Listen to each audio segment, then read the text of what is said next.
You are success to me. All right, part 3 of what we've learned after a year of living in the van.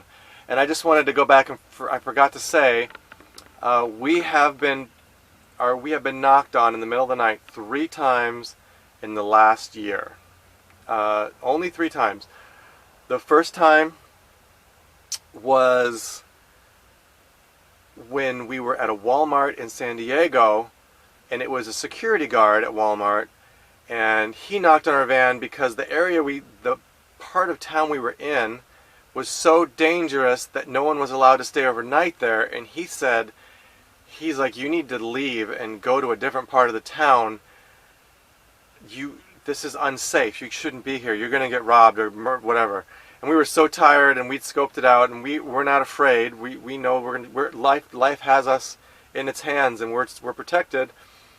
And we just drove out of the Walmart parking lot and just parked on the street outside of Walmart. And we were fine. We got up and left the next morning, and no problems.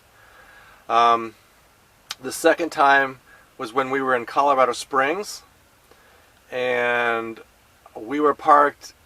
I actually did a video on where to park, safe places to park at night. And I'll try and put a link in here to that. But I just that day I did a video on safe places to park, things to look for. And we were staying in a hotel or in an apartment building, and it specifically said, private property, only parking for residents, you will be towed away, all this stuff. It said it. I mean, so we knew. But we were like on the edge, and you'll see it. If you watch that video, you'll see.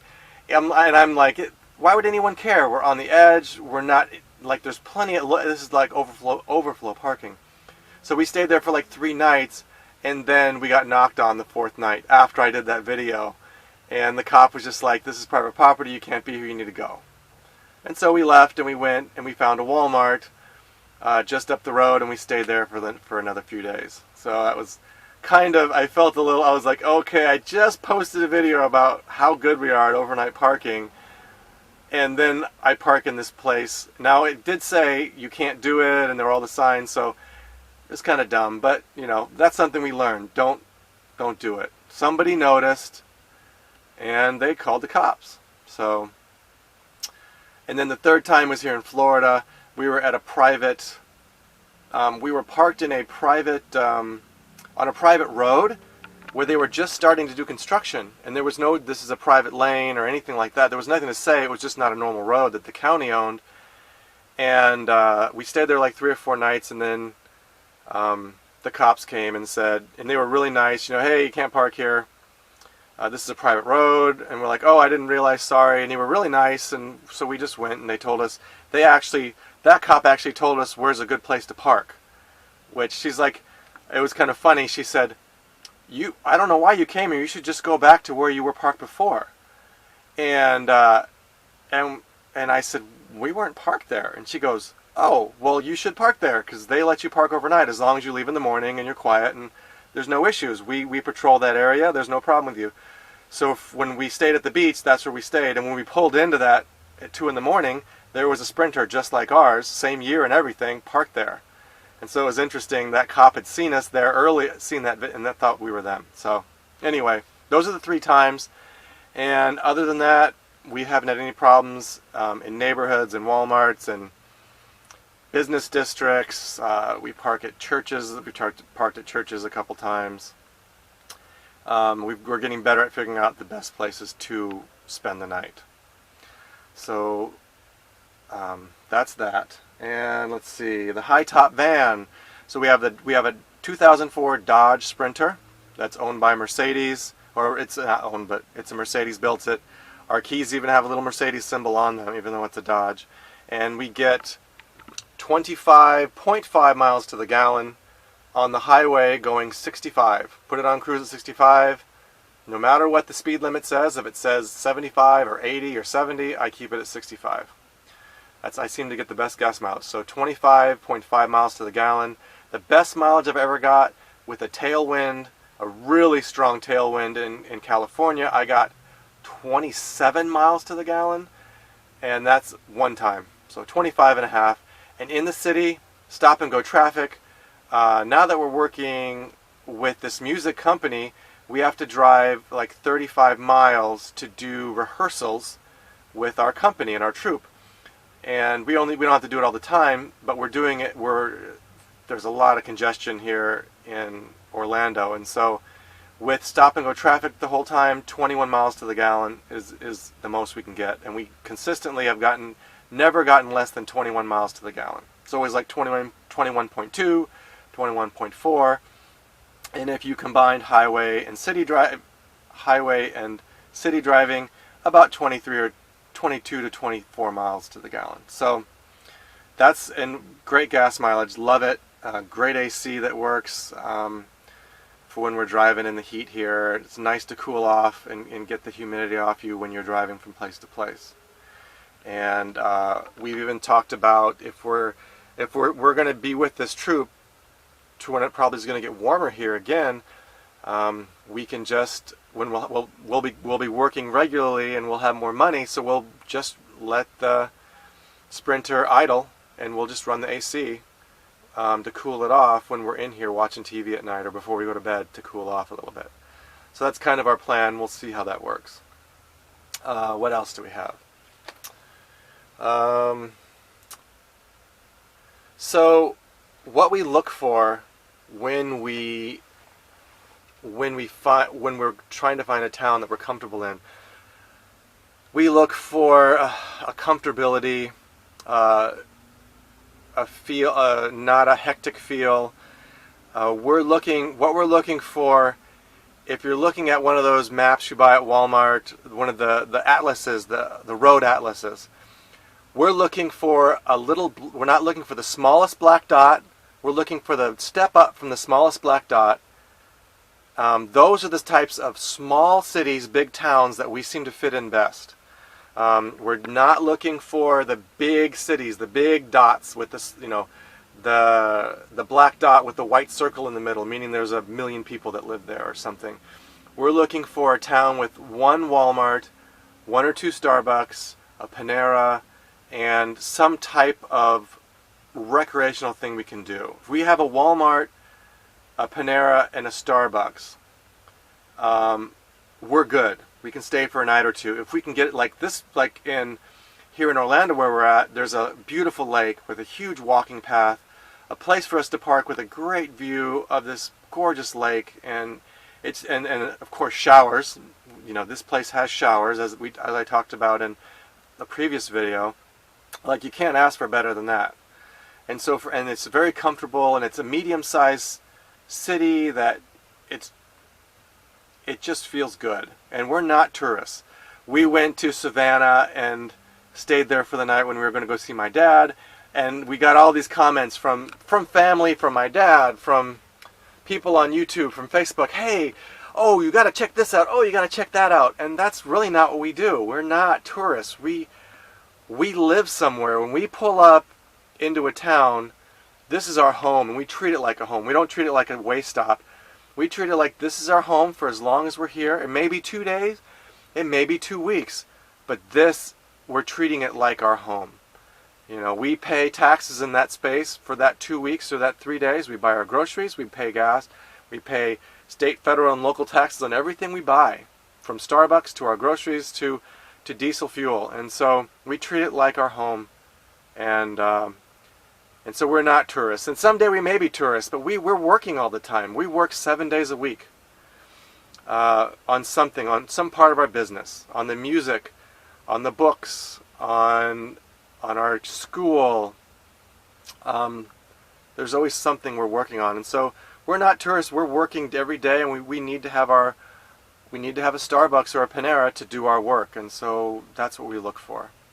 And the other part of this journey that we didn't understand, and we talked about this together, Noelle and I, when we lived in the bus.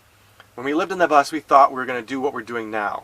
We thought we're going to be out and we're going to travel the country and see it all, and we had a 39-foot school bus. It didn't work.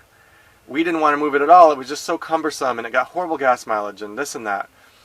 And so we found, having lived in such a small space, that yes, this is our home, and I call this our home, But during the day, we don't live here in our home. We live in the world. We live at Starbucks. We live at Panera. We're out on our walks in the neighborhoods, at the lake. What we do in here is specific. We sleep here. We eat here. We will go to Starbucks and spend 2 or 3 hours there. Then we'll come back, or we'll go for a long walk. Then we'll come back and eat. Then we'll go for another long walk. Then we'll come back, and if it's the evening, we'll watch some shows, and then we'll go to bed. And then we get up, we go to Starbucks. And so this is like a way stop kind of, and it's not it's a mental, it's not that place that, like when we lived in an apartment, we lived in homes, you go to work and then you come home and you stay there all night and you stay there all day if it's the weekend, unless you go do something special. And that's how we lived our life. We did the same thing. And now that we're in the van, that's not how we live our life. We get up at Walmart, we get up and we drive somewhere, and then we go and do stuff, and we're there doing it all day, and we only come, and we don't, if we're just sitting around in the van, we go, what can we do? Okay, let's talk about our next set of coffee time videos. What are we going to talk about on Love Time? Let's talk about what our next Sprinter Van Living video is going to be.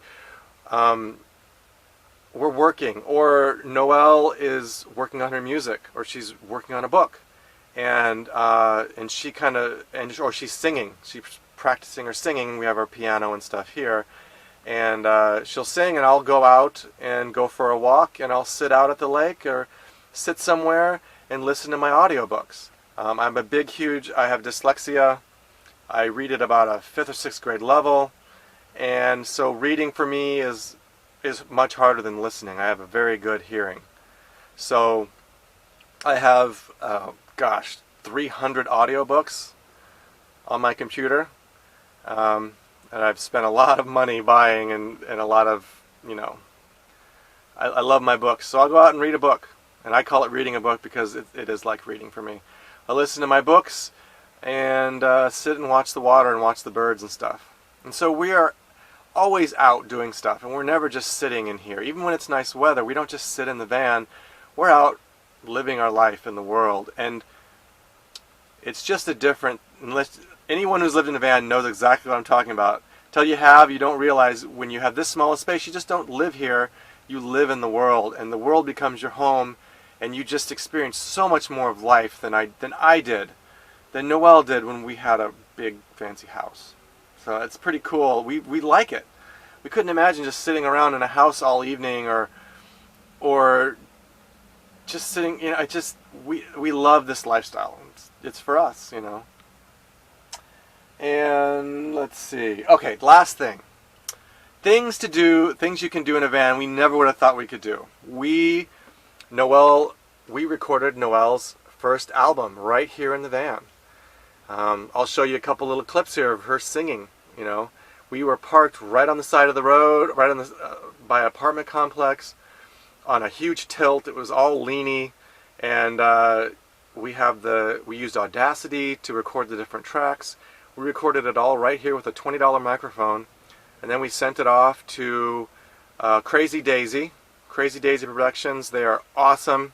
They're not paying us to do this, but they took what we did here in the van with trucks driving by, and there was a buzz because we're using solar panel and using batteries and a cheap inverter made this buzz in all of the recordings, and they were able to get all the buzz out, and they were able to turn this great recording into a real great album. So Crazy Daisy is awesome, and they weren't that expensive. They were really reasonably priced, and they worked with us, and it's amazing. So we recorded a whole album right here in the van.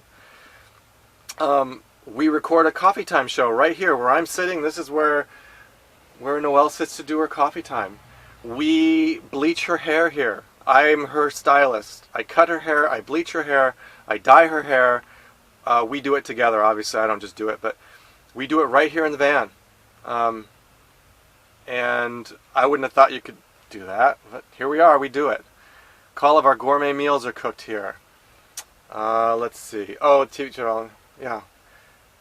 and writing books. She's written a good chunk of her book of Activate Your Power and Launch Your Dream Business. She wrote right here in this van. She wrote it, and at that table right there, that's down right now, she sat here and wrote it because it was nice weather and the sun was coming in, and she wrote part of that book right here. And it's pretty amazing what you can do in here outside of Starbucks. So I believe this covers all of our topics on what we did this year, and we have loved this year, and I'm so glad that you've joined us. And you know, if there's other people thinking about doing this, or if you think they might like what we're doing, share this video with them. Tell them about it. You know, let them know. Join us on Facebook. Noelle has, you know, she's very active on Facebook, and join us on our Facebook journey. I'm not, but she is. And so I hope everyone has a great day and blessings on your life. And whether you want to live in a van or not, who cares? Live your dream. Live your life the way you want. Don't be scared by money or fear of the economy or politics or religion, or live your dreams the way you want to. Live your passions. Life's too short. You get one try at this. There is no do-over, so do it. Everyone have a great day.